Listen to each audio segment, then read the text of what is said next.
Supreme court ने PTI को बल्ले का इंतखाबी निशान न देने का तफसीली फैसला जारी कर दिया। तहरीक इंसाफ के पार्टी अमूर चलाने वालों को ही बल्ले से महरूमी का जिम्मेदार करार दिया। चीफ जस्टिस काजी फैज ईसा की जानिब से तहरीरी फैसले में कहा गया है कि इलेक्शन कमीशन ने पीटीआई को मुतादिद चौकास नोटिस जारी किए, कई मौके दिए, मगर इंट्रा पार्टी इंतखाबात नहीं करवाए गए। जो इंतखाबात करवाए गए उसके हवाले से पीटीआई के ही 14 मेंबरान ने शिकायत की। फैसले में कहा गया उमर अयूब और गौहर अली खान के पास भी अपने ओहदों का कोई ठोस दस्तावेजी रिकॉर्ड नहीं। अदालत ने करार दिया मामूली बेज़ाब्तगी पर किसी जमात को इंतखाबी निशान से महरूम नहीं करना चाहिए, मगर इंट्रा पार्टी इंतखाबात का ना होना मामूली बात नहीं। एक और बड़ी खबर है कि आम इंतखाबात में फ़ौज और सिविल आर्म फोर्सेस तैनाती का नोटिफिकेशन जारी कर दिया गया है। पाक फ़ौज बतौर क्विक रिस्पांस फोर्स हसास पोलिंग स्टेशन के बाहर तैनात होगी। फ़ौज की तैनाती 5 फरवरी से 10 फरवरी तक होगी। मज़ीद जान लेते हैं, नुमाइंदा खुसूसी कमरुल मुनव्वर हमारे साथ मौजूद हैं। कमर साहब बताइएगा, इसका बाकायदा नोटिफिकेशन भी हो गया है? जी बिल्कुल, अब बाकायदा नोटिफिकेशन जो है वो जारी कर दिया गया है, जिसमें ये बताया गया है कि आम इंतखाबात में फौज और सिविल आर्म फोर्सेस की तैनाती जो है वो मुख्तलिफ इलाकों में की जाएगी और आइन की शिक 245 के तहत ये फौज की तैनाती अमल में लाई जाएगी। पाक फौज को क्विक रिस्पांस फोर्स के तौर पर इस्तेमाल किया जाएगा, जो 3rd लेयर में काम करेगी। ताहम इंतखाबात के दौरान पहला हिसार पुलिस का होगा, दूसरा सिविल आर्म फोर्सेस का और तीसरे में पाक फौज के दस्ते को तैनात किया जाएगा।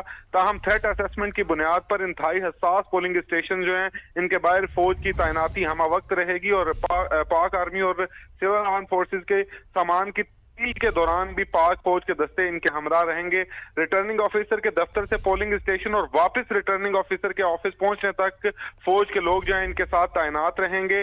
जो फौज होगी ये क्विक रिस्पांस के फोर्स के तौर पर भी काम करेगी। ताहम सिविल आर्म फोर्सेस को प्रिंटिंग कॉरपोरेशन ऑफ पाकिस्तान में भी तैनात किया गया है, जबकि civil arm forces Pakistan post foundation में भी तैनात रहेगी और इनको आज से ही तैनात जो है वो कर दिया गया है। ताहम इनकी तैनाती 12 फरवरी तक रहेगी। इलेक्शन के बाद 12 फरवरी तक ये फौज की तैनाती जो है वो इसमें रहेगी। ताहम जो इसमें नोटिफिकेशन में वाज़ेह तौर पर ये कहा गया कि मुतल्लिका आरओ और डिप्टी कमिश्नर जो हैं वो भी हसास जगहों पर इनकी डिप्लॉयमेंट के लिए लिख सकेंगे और उसके बाद मुतल्लिका डिप्टी कमिश्नर जो है वो इनको इनकी तैनाती जो है वो अमल में लाएंगे। बहुत शुक्रिया आपका कमरुल मुनव्वर। नवाज शरीफ के दौर में कोई सियासी कैदी नहीं था, सियासी कैदी आजाद करने वाले जाती जेलें भी खाली करें। शहबाज शरीफ का मंडी बहाउद्दीन में जलसे से खिताब, कहा 9 मई को पाकिस्तान के खिलाफ दुश्मनी की गई, कुछ लोग नहीं चाहते कि पाकिस्तान तरक्की करे, मियां साहब तीसरी बार वज़ीर आज़म बने तो साजिश शुरू हो गई, जिन्होंने लॉन्ग मार्च किया और कराया अवाम सब जानते हैं। ने मियां नवाज शरीफ को तीसरी मर्तबा कामयाब कराया तो फौरन साजिश शुरू हो गई। 2014 का वो दिन था, लॉन्ग मार्च करवाया गया नवाज शरीफ के खिलाफ और जिन्होंने लॉन्ग मार्च किया और जिन्होंने करवाया वो सब आप जानते हैं। उसके बाद चीन के सदर का दौरा मुअख्खर हो गया। वो जमाना था जब 20-20 घंटे की लोड शेडिंग थी और लोड शेडिंग ने पाकिस्तान की ज़राअत को पीला कर दिया, सनतों को ख़त्म कर दिया, एक्सपोर्ट्स तबाह हो गई। लेकिन नवाज शरीफ ने हिम्मत नहीं हारी। 10,000 मेगावाट बिजली नवाज शरीफ ने 2017 में कौम के हवाले कर दी। नवाज शरीफ ने सस्ती खाद दी।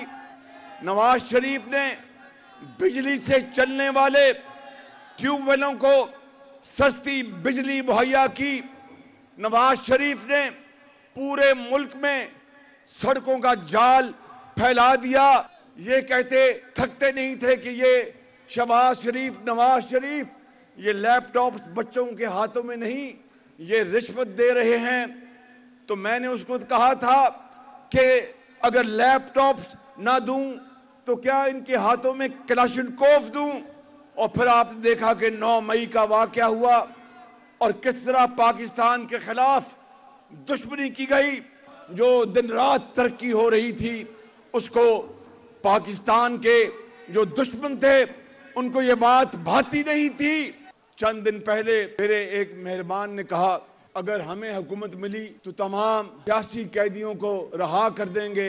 मैं अपने मेहरबान को मशवरा देना चाहता हूँ बरादराना, उसके साथ साथ जो जाती जेलें हैं उनके खात्मे का भी वो ऐलान करें। مسلم لیگ نون کی چیف آرگنائزر مریم نواز نے اپنے حلقے NA 119 میں انتخابی دفتر کا افتتاح کر دیا۔ کارکنوں سے خطاب میں کہا، ایک شخص پنجاب میں آ کر کہتا ہے نواز شریف نے منشور نہیں دیا۔ ایک صوبے میں 15 سال حکومت کرنے والی جماعت 15 منصوبے نہیں گنوا سکتی۔ الیکشن مہم پر نکلے بلاول بھٹو زرداری نے پھر مخالفین کو نشانے پر رکھ لیا ہے۔ گجرات جلسے سے خطاب میں کہا کہ جو کہتے تھے کہ پنجاب میں پیپلز پارٹی موجود ہی نہیں، آج وہ گھروں سے ہی نہیں نکل رہے۔ شیر کہتا ہے شکار کوئی اور کرے اور وہ بادشاہ سلامت بن کر باہر نکلے۔ بلاول بھٹو زرداری نے یہ بھی کہا کہ آزاد امیدواروں کو ووٹ دینے کا مطلب بھی شیر کو ہی ووٹ دینا ہے۔ عوام چوتھی بار وزارت عظمیٰ کے خواب دیکھنے والے نواز شریف کا راستہ روکیں۔ ہم 9 فروری کو خود ٹکٹ کروا کر انہیں ایون فیلڈ واپس بھیج دیں گے۔ ایک سازش کے تحت معیشت تباہ کی گئی، 3 سال فتنے میں گزرے۔ مولانا فضل الرحمان کا ملتان میں خطاب، کہا کوئی پاکستانی مسلمان سوچ سمجھ کر ملک کو نقصان نہیں پہنچا سکتا۔ کچھ دوست جلسوں میں دعویٰ کرتے تھے 6 ماہ میں معیشت ٹھیک کر دیں گے، مگر نہ کر سکے۔ منصوبے کے ساتھ ہماری معیشت کو گرایا گیا اور گزشتہ جو 3.5 سال فتنے کے گزرے ہیں، ملک کی ترقی کی جو شرح ہے سالانہ وہ منفی میں چلا گیا۔ کوئی سیاسی جماعت، کوئی پاکستانی اور کوئی مسلمان سوچ سمجھ کر ملک کو نقصان دینے کے لیے تیار نہیں ہو سکتا، سوائے اس ایک فتنے کے کہ جو ملک کو معاشی لحاظ سے زمین بوس کرنے کے ایجنڈے پر آئے۔ ہمارے کچھ سیاسی رہنما سٹیج پہ کھڑے ہو کر بڑے دعوے کرتے تھے اگر ہم آئے 6 مہینے کے اندر ہم ملک کی معیشت کو ٹھیک کر دیں گے، پھر آئے پھر نہیں کر سکے۔ ہر امیدوار یہ سوچتا ہے میں اسمبلی کا ممبر بنوں گا تو پھر کون سی وزارت میں زیادہ آمدن کی امکانات ہیں۔ شریعت کی نظر میں یہ سیاست نہیں۔ سپریم کورٹ نے PTI کو بلے کا انتخابی نشان نہ دینے کا تفصیلی فیصلہ جاری کر دیا۔ تحریک انصاف کے پارٹی امور چلانے والوں کو ہی بلے سے محرومی کا ذمہ دار قرار دیا۔ چیف جسٹس قاضی فیض عیسیٰ کی جانب سے تحریری فیصلے میں کہا گیا ہے کہ الیکشن کمیشن نے PTI کو متعدد چوکاس نوٹسز جاری کیے، کئی مواقع دیے، مگر انٹرا پارٹی انتخابات نہیں کروائے گئے۔ جو انتخابات کروائے گئے اس کے حوالے سے PTI کے ہی 14 ممبران نے شکایت کی۔ فیصلے میں کہا گیا عمر ایوب اور گوہر علی خان کے پاس بھی اپنے عہدوں کا کوئی ٹھوس دستاویزی ریکارڈ نہیں۔ عدالت نے قرار دیا معمولی بے ضابطگی پر کسی جماعت کو انتخابی نشان سے محروم نہیں کرنا چاہیے، مگر انٹرا پارٹی انتخابات کا نہ ہونا معمولی بات نہیں۔ ایک اور بڑی خبر ہے کہ عام انتخابات میں فوج اور سول آرمڈ فورسز تعیناتی کا نوٹیفیکیشن جاری کر دیا گیا ہے۔ پاک فوج بطور کوئک ریسپانس فورس حساس پولنگ اسٹیشنز کے باہر تعینات ہوگی۔ فوج کی تعیناتی 5 فروری سے 10 فروری تک ہوگی۔ مزید جان لیتے ہیں، نمائندہ خصوصی قمر المنور ہمارے ساتھ موجود ہیں۔ قمر صاحب بتائیے گا، اس کا باقاعدہ نوٹیفیکیشن بھی ہو گیا ہے؟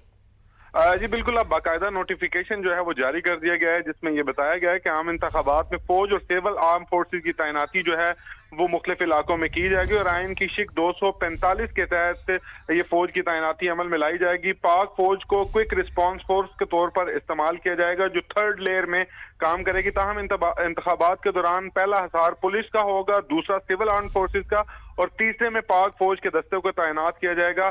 تاہم تھریٹ اسیسمنٹ کی بنیاد پر انتہائی حساس پولنگ اسٹیشن جو ہیں ان کے باہر فوج کی تعیناتی ہمہ وقت رہے گی، اور پاک آرمی اور سول آرم فورسز کے سامان کی کے دوران بھی پاک فوج کے دستے ان کے ہمراہ رہیں گے۔ ریٹرننگ آفیسر کے دفتر سے پولنگ اسٹیشن اور واپس ریٹرننگ آفیسر کے آفس پہنچنے تک فوج کے لوگ جو ہیں ان کے ساتھ تعینات رہیں گے۔